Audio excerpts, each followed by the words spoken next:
Assalamualaikum warahmatullahi wabarakatuh, teman-teman dimanapun Anda berada. Apa kabar? Gua harap baik-baik aja ya. Ya, kali ini kita ketemu lagi di video yang relax aja, santai-santai aja. Masih di bulan puasa. Jadi buat teman-teman yang nonton ini mungkin masih berpuasa, karena ini mungkin akan diupload 2-3 hari ya. Di tanggal berapa ya? Berapa Ramadan gitu, sekitar 10 hari sebelum kita Lebaran atau Idul Fitri. Nah, ada hubungannya sama Idul Fitri. Gue akan ngasih tips nih buat teman-teman yang sedang diet atau yang menggunakan momen puasa ini untuk menurunkan berat badan sedikit. Gimana caranya menghadapi makanan-makanan pada saat di hari Lebaran gitu ya.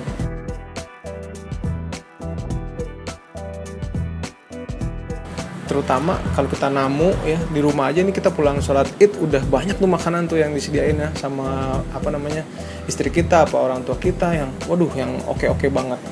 Nah, gimana sih caranya menghadapi supaya badan ini nggak naik lagi gitu di kemudian hari ya. Hari pertama makan bla bla bla segala macam, dan biasanya kan Lebaran ini kita untuk sungkeman atau untuk silaturahmi ke teman-teman, ke saudara-saudara itu kan biasanya 3 hari ya, jadi hari H sampai H+3, dan itu makanannya gokil-gokil gitu menurut gue ya. Setiap rumah tuh beda-beda gitu makanannya, tapi menarik semua. Nah, gimana caranya supaya klien tetap in the good shape ya. Nah, itu otomatis buat gue juga nih ya, karena gue juga kan menghadapi situasi yang sama gitu, menghadapi situasi bahwasannya makanan mantap-mantap dan gue ini harus tetap fokus lean gitu ya, karena badan gue ini cepet banget naiknya ya, karena asalnya tuh gue gemuk gitu ya, bukan orang yang kurus jadi gemuk, tapi gue digemuk jadi kurus. Jadi kalau gue makan sembarangan lagi pasti gue akan langsung gemuk. Oke teman-teman, buat teman-teman yang mau ngikutin ini jangan lupa di subscribe dulu sekarang di sini sebelum menonton video fullnya. Oke ya, baiklah, langsung aja kita masuk ke sesi yang pertama.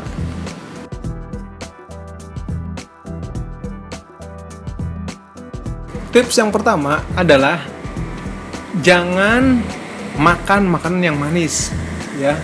Jadi kalau kita datang nih ke rumah bertamu atau kita balik dari sholat id, biasanya kita banyak banget tuh makan makanan yang manis-manis gitu ya. Nah, kayak kue-kue kering yang nastar, ada yang putri salju atau segala macam. Itu please hindari. Kalaupun kalian harus namu dan harus menghormati si yang ngundang atau yang kita datangi, ya ambil aja 1 nastar lah.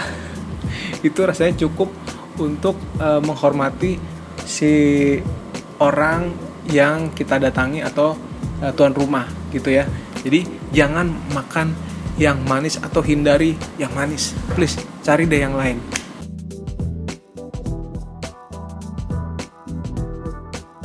Yang kedua, jangan minum soda. Nah, itu dia tuh, soda.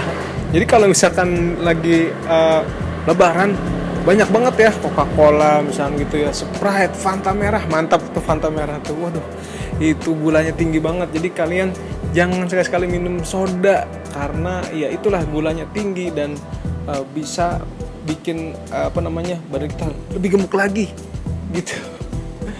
Dan juga sirup juga nggak boleh. Kalau misalkan teh kemasan gitu sama juga, itu juga gulanya parah. Jadi kalau bisa kalian minum air putih aja deh, itu lebih sehat ya.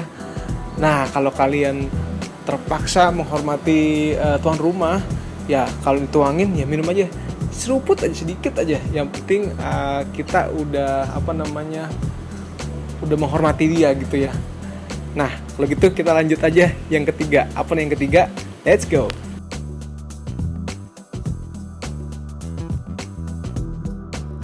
Yang ketiga teman-teman, jangan terlalu banyak makan ketupat ya, atau misalkan di situ selain ketupat biasanya ada lontong atau misalkan nasi putih. Itu karbohidrat men. Jangan, hindari. Kalian coba makan yang lauknya aja gitu. Itu kalaupun pengen makan sekali lagi sedikit aja.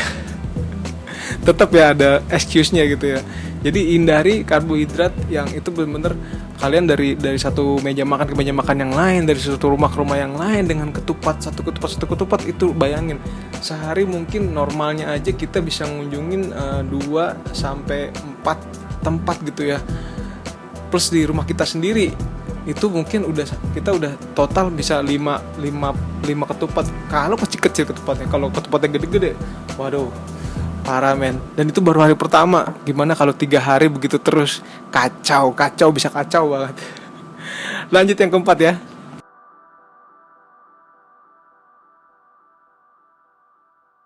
Oke teman-teman, yang keempat ya. Hindari kuah santan yang terlalu banyak. Karena kuah santan itu lemak ya. Lemaknya yang lemak dicampur minyak lagi. Jadi itu lemak tak jenuh kalau nggak salah. Itu berbahaya sekali buat diet kita. Jadi hindari banget. Jadi kalau makan kayak opor, kayak misalkan sayur itu ya, ada sayurnya kan ya, sayur santan itu ambil aja materinya atau sayurannya, atau daging ayam opor itu ayamnya aja, jadi jangan terlalu banyak kuahnya.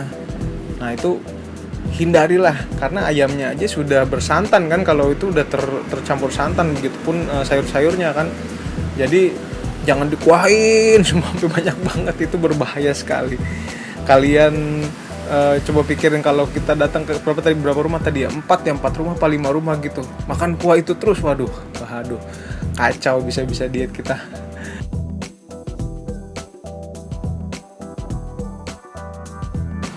Nah itu teman-teman 4 tips dari gua untuk menghadapi makanan-makanan pada saat lebaran ya.